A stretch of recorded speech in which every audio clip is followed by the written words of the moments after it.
Hello everyone, Patricia here. Today's video is going to be a February wrap-up, and if you watched my previous video, you will know that I'm not that fast of a reader, so the list is not that long. So the first book I finished this month was Harry Potter and the Half-Blood Prince by J.K. Rowling, because everybody knows, pretty much everybody at least, knows what this is about, either in detail because I've read the book or they've watched the movie.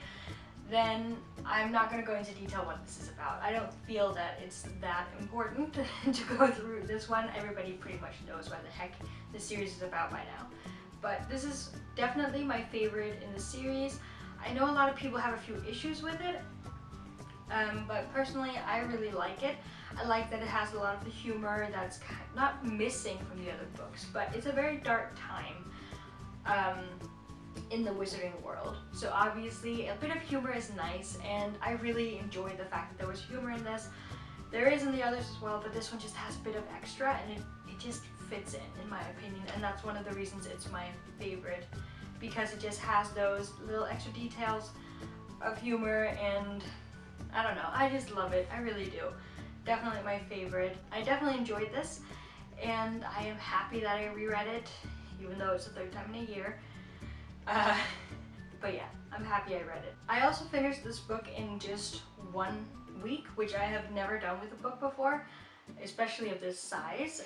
It may not be that big to some of you guys, but in my opinion, this is one of the bigger books. Following the previous book, you can probably guess which book is going to be the next one I'm going to show you, and that is Harry Potter and the Deathly Hallows by J.K. Rowling. I'm really happy that I reread this series, because the two last times that I read them, I spent ages reading them, so it took me months to get through all the books, and I rushed the ending, the last one, both times, so I didn't get any closure, and now I feel I have closure.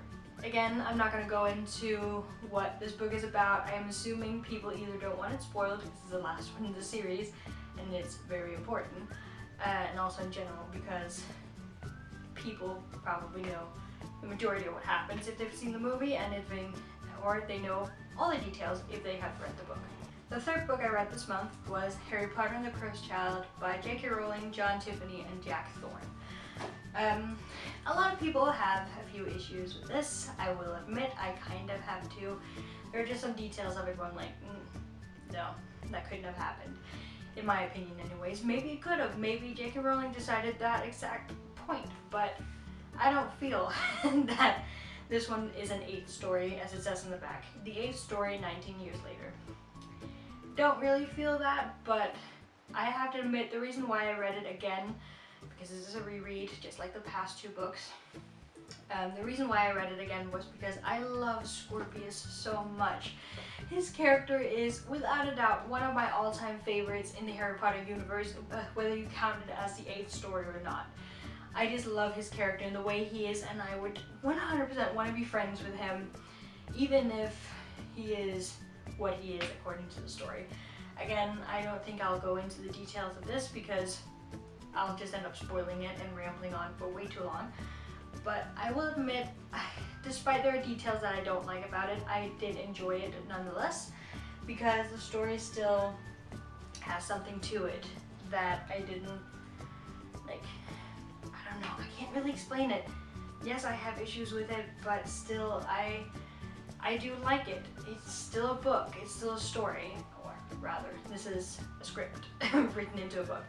But I still enjoyed it, I still did, and not my favorite, but I reread it for a reason, and I'm happy I did.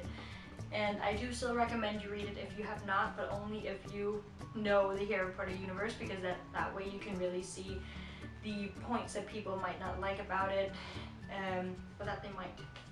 So, and the last book I read this month was Fantastic Beasts and Where to Find Them, the original screenplay by J.K. Rowling. And I literally just finished this about an hour before filming this video. I am pre-filming a little bit ahead because I'm really busy, but I still finished it this month, a few days before we get into the new one.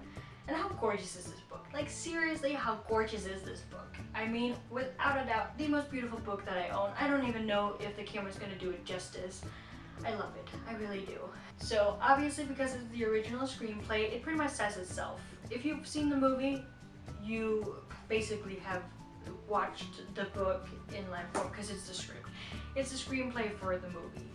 And what I love about the screenplay is that people always said, like, when they talked about Fantastic Beasts being created, when they read the script, it felt like reading a J.K. Rowling book because she added so many details to it. And to be completely honest, it is 100% true.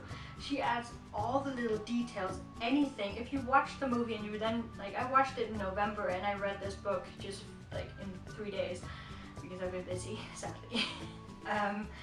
And as I was reading it, I could picture all the scenes pretty much from the movie. I could imagine what they looked like, their facial expressions, what was going on. I could picture it exactly like the movie, so it's not only like the lines of it, but it's every detail of it.